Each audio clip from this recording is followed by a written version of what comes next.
बिस्मिल्लाहिर्रहमानिर्रहीम। अस्सलाम वालेकुम। आज हम बात करेंगे जज अरशद मलिक वीडियो स्कैंडल के हवाले से। जो मरकज़ी मुलज़म थे जज अरशद मलिक वीडियो स्कैंडल में, मियाँ तारिक महमूद, जो कि बड़े करीबी साथी समझे जाते हैं नवाज़ शरीफ के और मरीम नवाज़ के, उनकी 2 जून को इस्लामाबाद हाई कोर्ट से दरख्वास्त ज़मानत मंजूर हो चुकी है। और ये इस्लामाबाद हाई कोर्ट का 2 रुकनी बेंच था, जिसकी सरबराही जस्टिस अतर मिनल्ला साहब फरमा रहे थे, जो चीफ़ जस्टिस हैं, और साथ उनके जस्टिस आमिर फ़ारूक साहब थे। ये 2 रुकनी बेंच था, क्योंकि ये ATC का केस है, एंटी टेररिज्म कोड का केस था, और ATA की दफ़ात के तहत ये केस था। इसलिए ये 2 रुकनी बेंच इस्लामाबाद हाई कोर्ट का इस केस को सुन रहा था। ये वाहिद मुलज़म था जो जेल में था, और जो मरकज़ी मुलज़म था, 2 मुलज़म पहले भाग चुके हैं बैरून मुल्क। 2 मुलज़मों को FIA ने पहले बेगुनाह डिक्लेयर कर दिया था। उसके बाद FIA ने दोबारा उनको री अरेस्ट करने की एप्लीकेशन दी थी, जो कि खारिज हो गई थी। और ये एक मरकज़ी मुलज़म था जो जेल में था। 10 महीने जेल में रहने के बाद इस्लामाबाद हाई कोर्ट ने इस मरकज़ी मुलज़म को भी रिहा करने का ऑर्डर कर दिया है। ये जो मुलज़म है, इसके ख़िलाफ़ एलिगेशन ये है कि जज अरशद मलिक ने अपनी कंप्लेंट में, ये जो FIR है जिसमें ये मुलज़म है, इसमें कंप्लेनेंट जज अरशद मलिक हैं। और उन्होंने अपनी कंप्लेंट में ये लिखा कि जब वो 2000 से 2003 तक मुल्तान में उनकी अपॉइंटमेंट थी और वो वहाँ पर अपना काम जॉब कर रहे थे, तो ये जो मियाँ तारिक महमूद है, इन्होंने गैर कानूनी तरीके से और खुफिया तरीके से दौरान जब जज साहब ये कहते हैं कि मुझे जब जो नशा देकर और नशा आवर कोई चीज़ खिलाकर वीडियो बनाई गई, और इसके ख़िलाफ़ जो FIR दर्ज करवाई जा रही है वो 2019 में फ़ाइल करवाई जा रही है। वाक़या है 2002 का, और ये 18-19 साल बाद जाकर ये FIR दर्ज करवाई जा रही है जज साहब की तरफ से। और ये इसलिए FIR दर्ज करवाई जा रही है कि जो उनके ऊपर एलिगेशन आया था और मरीम नवाज़ ने जो भांडा फोड़ दिया था जज अरशद मलिक का, और ये वो लोग हैं जो हमेशा अपने मौसमों को इसी तरह जलील करते हैं। वो बेचारा तो मैं नहीं कहूँगा, ऐसे लोगों को तो ऐसी सज़ा मिलनी चाहिए कि जो एक मुक़द्दस जो काजी का एक मनसब है उसको बदनाम करते हैं। मरीम नवाज़ ने उसको इस्तेमाल किया और इस्तेमाल करके ऐसा जलील किया कि वो आज तक भुगत रहा है। अब इस सारे केस में चीफ़ जस्टिस अतर मिनल्ला ने बड़े अहम पॉइंट्स के ऊपर बात की है और बड़े अहम पॉइंट्स इसमें डिस्कस किए हैं। उनका ये कहना है कि एक जज साहब जो 19 साल के बाद एक कंप्लेंट फ़ाइल कर रहे हैं, उसकी क्या हैसियत रह जाती है। वो 19 साल तक कहाँ थे? वो कोई आम आदमी नहीं थे, वो थे जो कानून को समझते थे, जो कानून की बारीकियों को जानते थे। वो 19 साल खामोश क्यों रहे हैं? दूसरी अहम बात यह है कि जज ने अपनी जो कंप्लेंट है उसके अंदर कहीं भी ये डिनाई नहीं किया कि वो जो गैर अखलाकी वीडियो बनाई गई थी वो गलत थी, बल्कि उसको एडमिट किया गया है। तो क्या ये एक जज को और किसी भी पाकिस्तानी को इस तरह क्या हरकत करते हुए, जिस तरह के गैर अखलाकी काम करते हुए क्या ज़ेब देता है? क्या वो जो जज है उसने वो ठीक किया है? और जब एडमिट कर लिया गया है उस चीज़ को, तो उसके बाद फिर क्या एलिगेशन रह जाता है? और तीसरी अहम बात ये है कि ये जिस आदमी ने ये वीडियो बनाई और जो कुछ किया, उसके बाद जज अरशद मलिक ने नवाज़ शरीफ से भी मुलाकात कर ली है, नवाज़ शरीफ के बेटे से मदीना पाक में भी मुलाकात कर ली है। और उसके बाद इसको ख्याल आया है ये कंप्लेंट फ़ाइल करवाने का, जब एक वीडियो ये वायरल हो गई और जब इसका जो इसके करतूत थे वो सामने आ गए, उसके बाद इसको ख्याल आया कि इसको नशा देकर कोई गैर अखलाकी वीडियोस बनाई गई और उसकी बुनियाद पर ब्लैकमेल किया गया। अब ये देखें कि ये कितने बड़े लोग हैं, कितने बड़े फ्रॉडिये हैं कि एक शख्स ने 2002 में वीडियो बनाई थी और ये 2019 में, अब इनके ख्वाबो ख्याल में भी नहीं था कि नवाज़ शरीफ के ख़िलाफ़ कोई केस बनेगा, नवाज़ शरीफ को अल अज़ीज़िया रेफरेंस में सज़ा सुनाने वाला जो जज होगा वो अरशद मलिक होगा। क्या पता अरशद मलिक के पास केस लगवाया गया होगा, क्या पता अरशद मलिक को दौरान केस किस तरह ये अप्रोच करते रहे होंगे। आप देखें ये कितना बड़ा माफिया है और ये कितने ज़ालिम लोग हैं और इनका कितना बड़ा नेटवर्क है और ये कितने बड़े गैंग्स चला रहे हैं।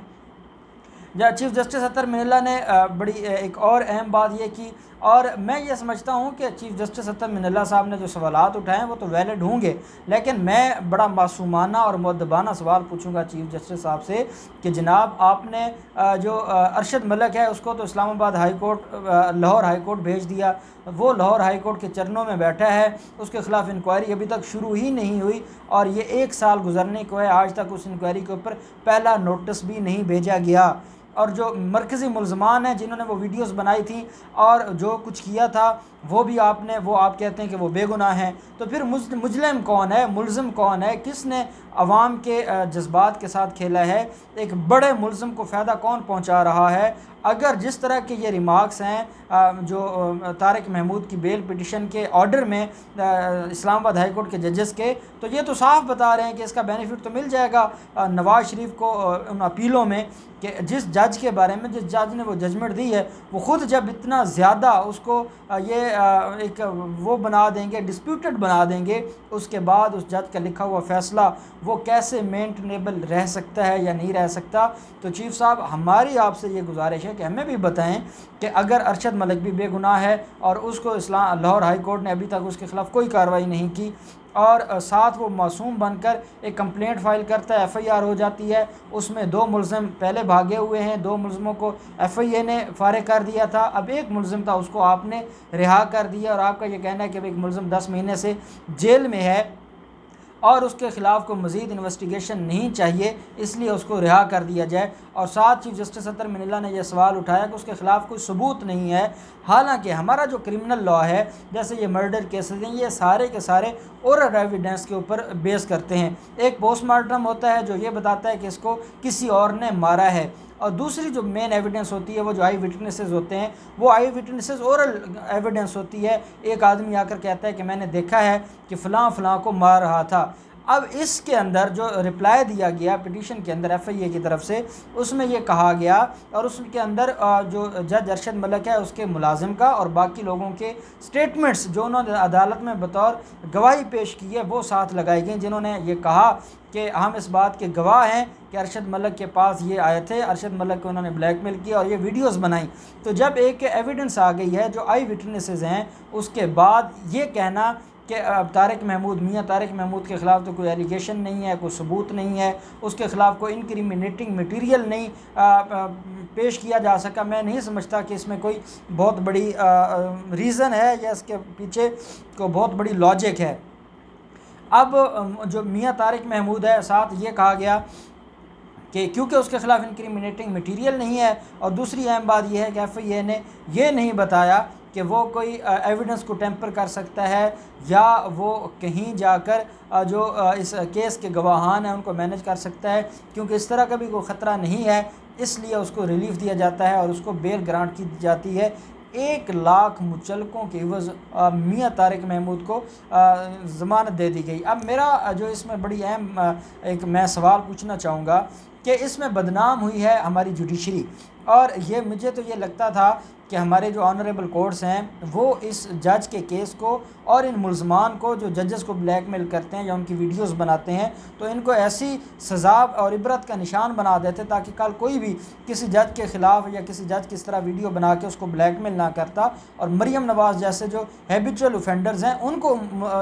अदालत बुलाती, उनको अदालत तलब करती और उनके ख़िलाफ़ कार्रवाई शुरू करती। लेकिन हालत ये है कि बजाय इसके कि इसको कोई इबरत का निशान बनाया जाता, उनको आम मुजरमों की तरह रिलीफ दिया जा रहा है और उनकी वकालत हमारी अदालतें कर रही हैं। और क्योंकि